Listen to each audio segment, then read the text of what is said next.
This tutorial is going to cover Vim and the vimrc. So we're going to start with Vim.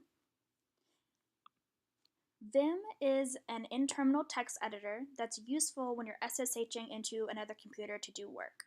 There's a couple of other in-terminal text editors you could use that are just as good, things like Emacs or Atom, but I learned to use Vim first, and I think it's pretty easy to use. So if you want to follow along, download the Vim example zip file and unzip it inside of your Documents folder and open a new terminal. This will put you inside of your tilde directory. So that's where I am now, and I'm going to cd into Vim examples so I can start writing the tutorial. So I'm going to do cd documents Vim examples. And these are the three files that are going to be used during the tutorial: example.java, example.txt, and split.txt. So to start Vim, you do vi and then file, or vim file. So vi example.txt. And when you first open a file, it's going to open it for you in command mode. And from there, you can run whatever commands you need to work with your file. So the first thing you're going to want to know how to do is exit Vim. So you can do :q, and that will get you to exit the document. If you've made edits since the last time if you've made edits but you haven't saved yet, it'll give you this warning and it won't let you quit. And if you really want to exit without saving changes, you can do :q exclamation point. So to move around your file, you can do HJKL.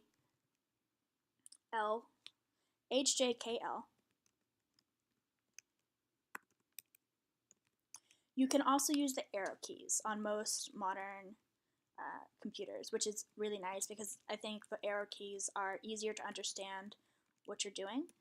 So natively, clicking and scrolling isn't enabled in Vim. I'll show you how to enable that later in this tutorial, but with just vanilla Vim, you have to use the arrow keys to get around your file. So to get into insert mode, you use either :I or just I, and you can tell down here it told me insert, so I'm in insert mode. So I'm going to edit this line.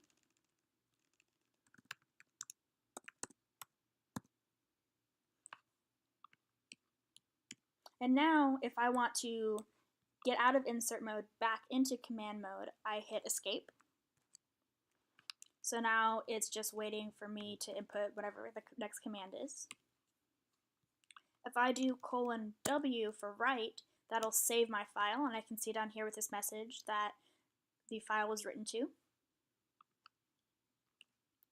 And if I want, I can combine commands. So if I do :WQ, that'll write and quit at the same time, or if I do :X, that'll also write and save. It'll also write and exit at the same time, which is nice if you're trying to work quickly and you don't want to have to run multiple commands. So if I go back into insert mode and put this exclamation point, I haven't saved, but if I do :X, it wrote and saved as one command, and now that exclamation point is still there in the file. So for deleting, you can use either DD or D, and they do a slightly different thing. So if I do DD on this line, it completely goes away, including the space where it was. And if I use D, it deletes the line, but it keeps the space where that line was previously. You can also do number and then DD, which will delete the next number lines, including the one that you're on. So to copy, you can do YY or Y, which will yank or copy the line that your cursor is currently on. So I'm going to copy this line, YY. And you can also do number YY to copy the next number lines, including the one that you're on. If I want to paste before this line, I would do a P, so I'm going to do P. And if I want to paste after this line, I would do a lowercase p, so lowercase p. So if you want to undo a change that you've just made, it's U or :U. And lowercase u by itself will undo changes that are seen as a chunk, whereas :U will undo one change at a time. Oops. So if I edit this line to delete half of it, then go back into command mode with escape, and I do U, now it's all back. And doing :red will redo one change at a time that you've just undone. So if I am in command mode now, if I do :red, it will redelete the thing because that is a redo of the thing that I just undid. % will jump between matching sets of parentheses. So if I have this set of parentheses highlighted, I can do % to jump between them.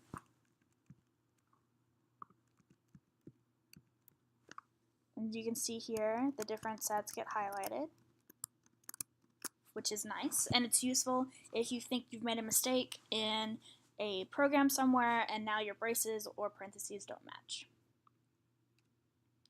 So if I'm in command mode and I do line number, so :4, that'll jump my cursor around to whatever line I give it. And this is particularly useful if you have your line numbers turned on, which I'll show you how to do in one of the later slides. So now if I'm in command mode and I go back to command mode and I do / a couple of words, this will do a search. So if I want to search for the word line, enter. This is telling me where the first time that it found line after my cursor in the file. And if I do N, it'll get me to the next match for the word line. And if I do N, it'll get me to the previous match. You can also search using regular expressions if you need to within a file, and that can be really helpful. Okay, so split is a way to horizontally split within the same file. So you could edit two different parts of the same file at once. So if I do :split, now I have two different versions of the file that I could edit if I wanted to. And to get out of this view, it's :Q.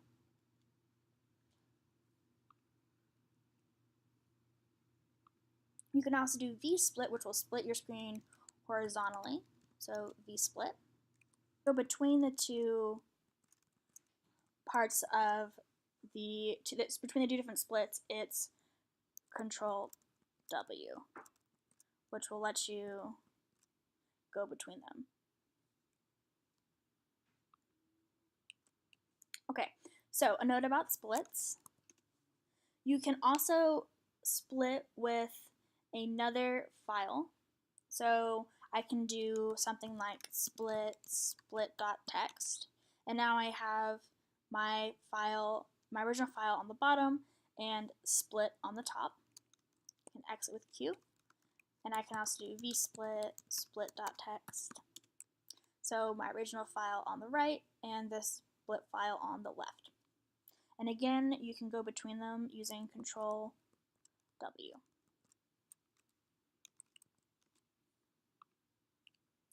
So now we're going to talk about the vimrc, and to do that I want to exit out of here, and I got the warning about not writing since the last change, so I'm going to do :WQ to write and quit at the same time.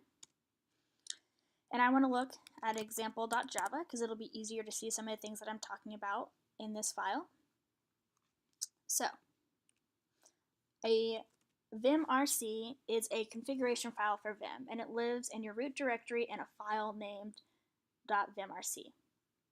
So anything in the next couple of slides can be used in terminal with just prepended with a : in order to get it to apply to the currently open Vim screen. So if you want to put a comment in your vimrc, you just use quotation, and this is helpful if you're doing something obscure that you want to have a note about so you know what it means if you come back to edit it later. Okay, so one of the most helpful things that you can do in Vim is to turn on clicking and scrolling, and you do that with set mouse equals to A. So now I can click around inside of Vim, and if this file were longer, I'd be able to scroll. The next thing that is really helpful is to display line numbers, and that's set number. So now I have line numbers for this file here on the left. Syntax, setting syntax on is a way to get syntax highlighting for different kinds of files. So for this Java file, I'm going to get highlighting that I would normally see in something like an IDE. So if I do syntax on, now I have different parts of the file highlighted different colors to make it easier to read. There's another helpful thing can be setting the color scheme that you want. So I can do something like color scheme desert, and now I just get some different coloring on my file. And this is nice if you have something custom that you want to see colors that you think are particularly nice, if you think certain colors scream at you too much. In order for you to get this to apply, you have to download a color scheme file from somewhere offline and then put it in your root directory in .vim/colors.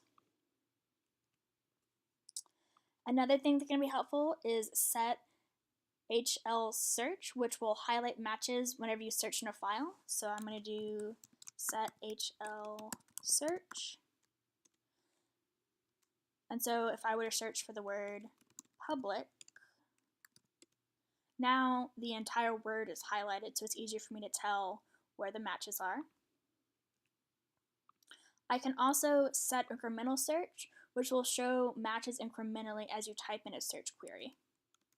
So I'm going to set incremental search.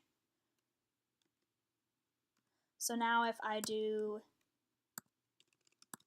system, I can watch it highlight as I type in my search, which is nice. So show match will, when a cursor is on a parentheses, it will highlight its match, and if you don't see a match, you know you're missing one somewhere. It looks like this is enabled by default, but I'm going to go ahead and show you how to set it in case it's not.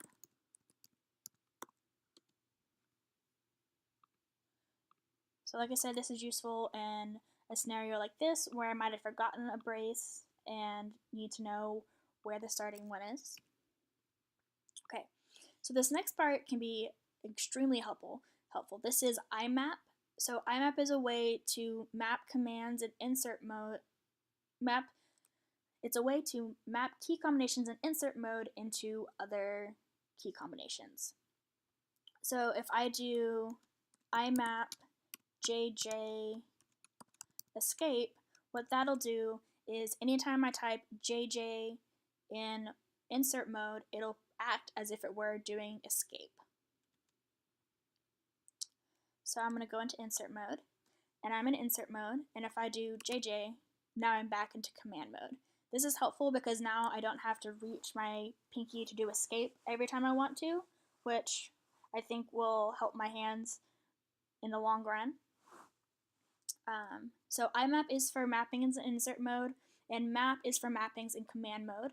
So I could do a map for something in command mode so that it would change what it actually means. And I picked JJ for this mapping because it's not something that shows up very frequently in my actual flow of writing code. So IAB is a way to take an abbreviation and expand it to something. So if I do IAB I import, now whenever I'm in insert mode and I do I tab, I'll get the word import. So if I go back into insert mode and click here, and I do I tab, the word import appears. And this is helpful for for really commonly used words, import, class, static, void, main, those sorts of things. Anything you think you're going to be typing over and over again. So now if you want to do smart indent or auto indent, it's set auto indent smart indent. And what that'll do is now whenever I hit return, so when I hit return normally, I would end up back at the beginning of the line, but I want it to keep my level of indentation for me. So I'm going to go back into command mode with escape and then do set auto indent smart indent. And now it'll keep me at the right level of indentation. So for tabs, these three commands, set tab stop, set shift width, and set expand tab, when all together will turn tabs into 4 spaces if they already exist in the file, and add in 4 spaces whenever you hit the tab button. So I'm going to put all these in. Set tab stop equals 4. Set shift width equals 4. And set expand tab. So now, if I go into insert mode and I do a tab, now that's 4 spaces every time. And the reason that this is helpful is actually because if you have turning tabs into spaces makes your file easier to go between different editors to make sure that it always looks right, because different editors might interpret the tab escape code differently. And that's it. So I'm going to X out of that. In my base directory, I have a file called vimrc.txt, which is linked in the description for this video. And I'm going to make that my vimrc. So I'm going to do move vimrc.txt to .vimrc. And now it's applying all of my Vim settings immediately whenever I open Vim. So if I open .vimrc to look at it, you can tell it has a color scheme. It has, because the syntax is on, I have my IMAP there, and the line, I can see line numbers, I can click and scroll, all that. So this will apply anytime I open any file in Vim. I hope that was helpful.